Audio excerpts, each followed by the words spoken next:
Welcome back, everybody. This is another episode of Summer School. You are invited to my summer school. As this summer, I try to bring some sort of educational content that I think you will appreciate, something that you may want to incorporate for the new year, for the summer.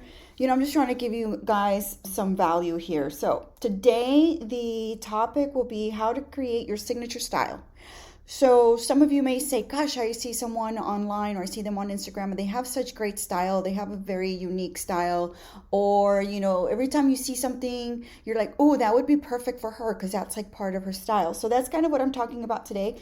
A little bit about fashion, image, signature, styling yourself, and then what's a strategy for that. I'm going to give you your strategy. I'm going to tell you how to do that. We're also going to talk a little bit about creating a mood board binder. Some of you know that there's mood boards that you can create on Canva or you can create them on Pinterest. Of course, Pinterest is one of the best places for me to pin things that I'm looking for in terms of inspiration. If I'm doing like a photo shoot, like this Friday, I'm doing a photo shoot and it's going to be partially for my birthday, for my 50th birthday, and then partially for the podcast. So the photo shoot's going to be this Friday. And so already in terms of like what I'm thinking of the photo shoot, I'm thinking about the images that I want. I'm looking at things that I want to do and want to incorporate that I think are important and are part of my style. So if I think about like what is it that accentuates me, that makes me, I think is sexy and sophisticated. I think that's always been my style since I was a little girl. I've always had the same sort of aesthetic, I believe, so it's obviously when you're a little girl, it's sexy, but it's definitely pushing a little bit of the envelope. My mom never had a problem with me wearing short skirts, or my parents were never like, oh, you gotta cover up, or it was never like that. We were always very free to be whoever we wanted to be in terms of our expression. If anything, my mom always made our clothes, to be exactly like that, right? Super the way we wanted it to be. So that's sort of where I'm coming from in terms of what like I like to dress. Now if you go to my Instagram, you'll see the way that I style things. I like to combine high and low. I like to do high-end pieces. I do rentals. So when I'm on my rental website, when I'm on Rent the Runway, I look for things that are sexy, sophisticated, classy.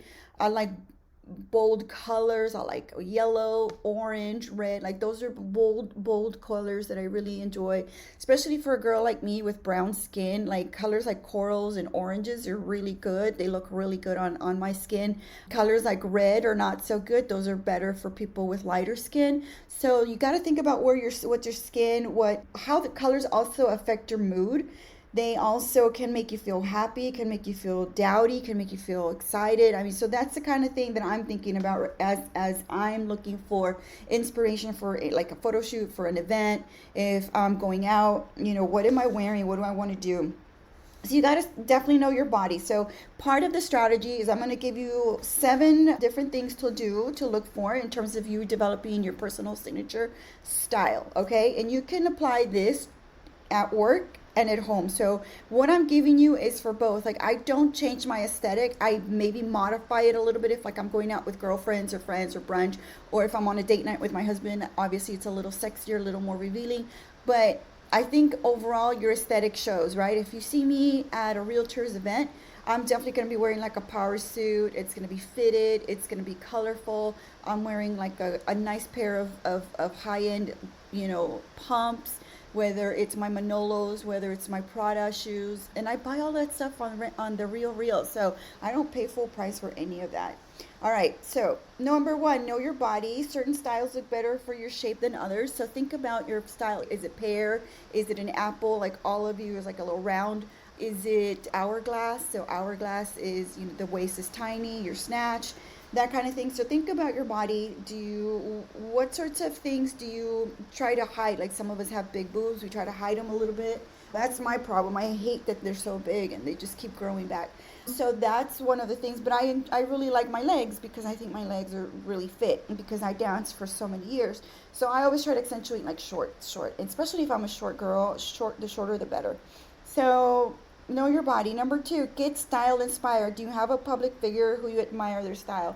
So for me, it's like Nina Garcia. Nina Garcia has always been my style icon ever since I saw her on Project Runway. She has always been that icon for me. I think she has such great style and she has such an amazing way of putting things together, and then her editorials are beautiful. She's always got like the pantsuits and just everything about her. Her hair's always the same. I like that. There's stability in that. It's thick, it's big. I love that because my hair's the same way. It's thick, it's straight. So I get blowouts all the time. You can tell she gets blowouts all the time. So she's one of my inspos. Barbara Corcoran in real estate. She's always been like my inspo. Not necessarily the girls from like Selling Sunset or anything like that. Maybe a little bit of Tracy Tudor when it comes to like shows and realtors. But I like classic shapes. I like things that fit you well. And I think Barbara Corcoran just, she sets herself apart. And she loves color, she's just such a firecracker. So number three, write down all of your unique interests and taste. Where do you find inspiration? Is it magazines? Is it Pinterest? Is it Instagram? It's for me all of these. So magazines, definitely, I'm a Gen Xer, so I definitely, grew up on the magazines. Pinterest for me is now my favorite. So yeah, so as I was saying, Pinterest for me is my favorite as well as Instagram. You can save posts on Instagram, so I'll save it under wish list and things that I like. I like to look at people online and see what they're doing or like what's trending or what's new or something different, especially like as the seasons change. You definitely want to, it's the summer, so by summer I'm like thinking in March and April, like what I want to start thinking about summer outfits, summer dressing. Is it dresses? Is it long? Is it short? This year I've just been pretty much renting short skirts, short dresses, short shorts, and pairing them with like really cute kitten heels. I think that's super cute. So that's been kind of my inspo for the summer. And as I'm planning my birthday, my big birthday in July, I'm thinking about, what do I want to wear for that? And so I was already keeping an eye on things that I liked on the Real because I like designer dresses, but I like to wear things that are a little used, maybe a little vintage, just because I think it just makes more sense in terms of my own value system and how I feel about, the earth and the conservation and the sustainability in that. So, what are your unique interests and tastes? So, where do you find that inspo? That was number three. All right, number four. Keep your job in mind. Is it a conservative field? Is it creative? So think about that as well. Like as a teacher myself, there's a lot of places where I have to dress super conservative, and there's places where I could be more creative, right? So I'm a professor at the university, so there's definitely a certain look, a certain thing that you can't, you definitely can't go too far in what you wear. However, people do have their own personal style, so definitely that would be something that I always consider, what is my job and where am I going? What is the audience? Is it a realtors group? Is it a conference? Am I going to something? Am I speaking at a university event? That sort of thing. Like that's where I'm kind of heading right now in terms of what I've been doing. Number five, ask yourself who you want to be. Think about what kind of clothing you wear as that person. So that kind of goes back into like manifesting and like visualizing yourself at your highest levels. So what does that person look like? What does she wear? How does she enter a room? How does she set herself apart? What is it about her in the way that she dresses, the way that she looks? Is she put together? Like her eyebrows are done, her lashes are done. Like, what is it? Like, what kinds of things are you setting priorities for? Are her nails done? What are you walking in as? So think about, if you're visualizing your highest self, what does that look like? And then start thinking about what pieces of clothing align with that vision of yourself as you're manifesting these things. It could be like an alter ego. It could be something you're not that yet, but you're putting a few little things here and there, right? You're putting a few things together that make sense for you. And honestly, you could buy anything and it looks super cute. It could be from Target, it could be from a thrift store. You just have to learn how to put things together. And if you don't know how to put things together, like I said, go to Pinterest, go to Instagram, ask your favorite person, your friend who styles herself really well, who does really good at it. And I'm telling you, it is really not that hard. And I get asked that all the time because people always want to know, like, if how I get my outfits or how do I come up with them. And honestly, for me, it's just really how I feel. It's the mood. It's what if I feel bloated, I'm obviously not gonna wear like a bodycon dress. If I'm feeling dowdy, I'm gonna put a little bit more color just because it makes me feel better. Earrings have to be big just because I like bold earrings, bold and colorful. I have my girl make me special earrings sometimes for like events, and like I have a certain color in mind, and she makes the most beautiful clay earrings. So think about that. Like, what, ask yourself, where are you going, who do you want to be as you're wearing that, and how do you want to feel as you're wearing your clothes. Number 6, identify a signature item. Do you have like a scarf? Is it a pair of shoes? Like some people have, their big hair is their signature item. And I like to wear yellow, so that's kind of my signature color. Some people wear scarves, all the time. Some people wear the pearls, and the pearls become their signature item. You don't need to have that, but if you have like a signature item, you become more memorable to people. They'll remember you for that. Number 7, look in your closet and see what you've already got.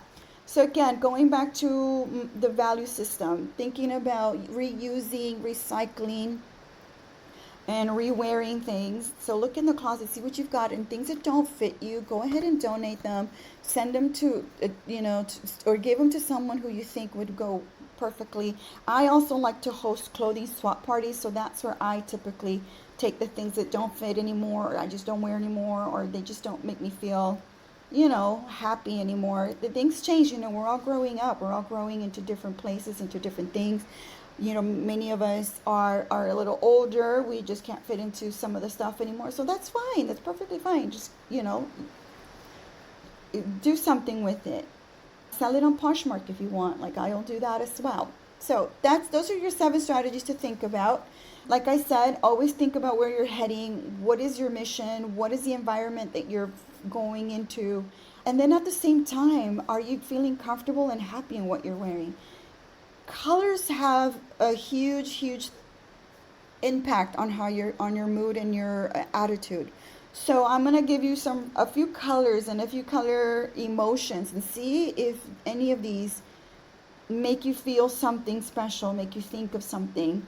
I said earlier that yellow for me is like the color that makes me feel just so happy. If you've seen my car, my car is wrapped in a really beautiful electric yellow. So yellow, according to the color emotion chart, is bright, it's sunny, energetic, warm, happy, perky, joyful, intellect. And it could have its downside, which could mean irresponsible and unstable. Which, that's interesting. I would have never thought of yellow that way. Let's talk about blue. Blue is a favorite color of a lot of people. And blue is tranquility, security, integrity, peace, loyalty, trust, intelligence. Some of the negatives are coldness, fear, and masculinity. Purple is the color of royalty, right? So purple is a beautiful color, and I have friends that only wear purple. So royalty, nobility, spirituality, luxury, ambition, and wealth. Purple's cons or negatives are mystery and moodiness. Pink is a big one for females and women. I think about Legally Blonde and I think about pink. Healthy, happy, feminine, sweet, compassion, playful. It can also have the negative connotations of weak and then feminine immaturity, maybe. Okay. All right, gold. I love gold. That's another one of my favorite colors. Wealth, wisdom, prosperity, valuable, traditional. Its negatives are egotistical, self-righteous, etc. Black. We love to go to our black whenever we I don't know, feel like we need to fear some protection. And it tells you that actually black means protection, elegance, dramatic, classy, and formal. And its negatives are death, evil, and mystery. So I don't know. Some of these are kind of on the mark, some of them are not. I mean, I could go through red, silver, tan. I've got them all in the emotions. But I have a handbook anyhow that I'm going to post and share it with you on the link anyway. So if you want to have the handbook and the this idea, this is where you might want to get all of those ideas from. I also like to create mood boards. So one of the things that I've done before is I've created mood binders. So I'll have like things that I've cut out from magazines or pictures that I've seen somewhere, and I'll just glue them to a piece of paper and put it in a binder, because it just makes me think of, like, if I'm traveling, for example, if I'm going somewhere like St. Bart's, which I was there in March, I'll create a mood board for St. Bart's. I'll go to Pinterest, or I'll go to magazines, I'll go to Instagram, do the hashtag St. Bart's and see what the ladies are wearing, what kind of sunglasses I should bring, what sorts of dresses, like is it pretty hot, is it pretty humid, like the material, cotton, linens, like what kinds of things should I be bringing with me that are going to be good for the climate, right? So that's important to think about. So think about when you're traveling, think about where you're going. I was in Ireland and I thought, well, what do you wear in Ireland? Because it's a little chilly, it's a little wet. So obviously I got some rain boots, but it was actually pretty warm when we were there. So thankfully I brought a few pair of shorts. And then I remembered that someone said in Ireland you want to layer, so I brought some tops and then some sweaters. And so obviously I just wore the tops and not the sweaters. The sweaters came out at night or really early in the morning when it was cooler. Also, I want to just mention that in your mood board, you can just put things in color schemes. You can put different shades of purple, you can put lavender, you can put lilacs, things like that. Also, in terms of like jewelry, if you see jewelry that you like, I definitely always take a picture of it or do a screenshot of those. And then I look around, I'll do like a Google reverse search and I'll see where it comes from. And if I can't find it at my price point, at the price point that I want to purchase, then I'll just, keep looking to see who else has it, right? That's a good way for you to just get what you like and get what you want without having to pay crazy, crazy money, because we are all about conserving and being resourceful. Shoes are another one that I say always elevates a look. So for me, my shoes are definitely high end. I always make sure that I buy really good shoes. I used to be the girl that used to get the shoes at Payless back in high school and college, but believe me, the minute I started making money, that's the first thing I spent my money. It wasn't even on handbags. Handbags are nice and all, but man, a great pair of boots, a great pair of Manolo pumps, nothing like it, right? A great pair of like Giuseppe Zanotti sandals, beautiful. A pair of Valentino kitten heels, gorgeous. So definitely that's where you want to invest your money. Like I said, you could rent if you like designer pieces. You can also go on Poshmark and find some really good stuff that's slightly used but in pretty good, working order. Definitely do that. Think about if you're going glam, like what kind of glam do you want. I also like to pin things for makeup, for hairstyles. Like for my photo shoot on Friday, I've already pinned the 2 outfits, and I'm wearing 2 dresses, and then I've also pinned the hair that I want for the dresses. Obviously the dresses are a little bit different for each other. I've also got different mood boards for them, thinking about like what do I want for each one. All of that sort of thing it's just a little bit of thinking, right? You don't have to go crazy about it. You can just go and Google or go to Pinterest and just see what's out, what people are doing. I like to see, and if you don't like what they're doing, then create something for yourself and create something that's beautiful and makes you feel happy. Another thing that I invest in and I pay really good money for is a really good pair of jeans. Like my Joe jeans, I used to pay $199, and then I found them almost brand new, or actually the ones I found on Poshmark were new, and I bought them for like, I think they were like 60 or 70 bucks.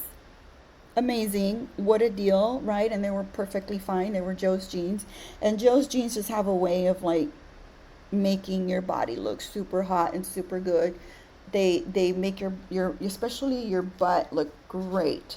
All right, so that's a little bit of what I wanted to teach you for summer school, creating your signature style. Definitely let me know if you want more info. I'm going to be linking my mood board and my info and my strategies here so that you have that as well, because I definitely want you to have that resource for yourself.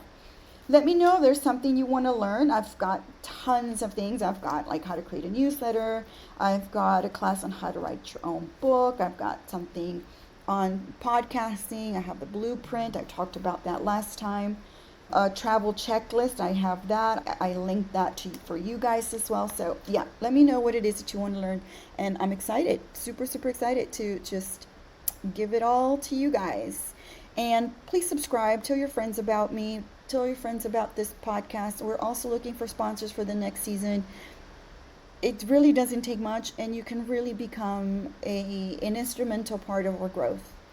Love you guys. Bye.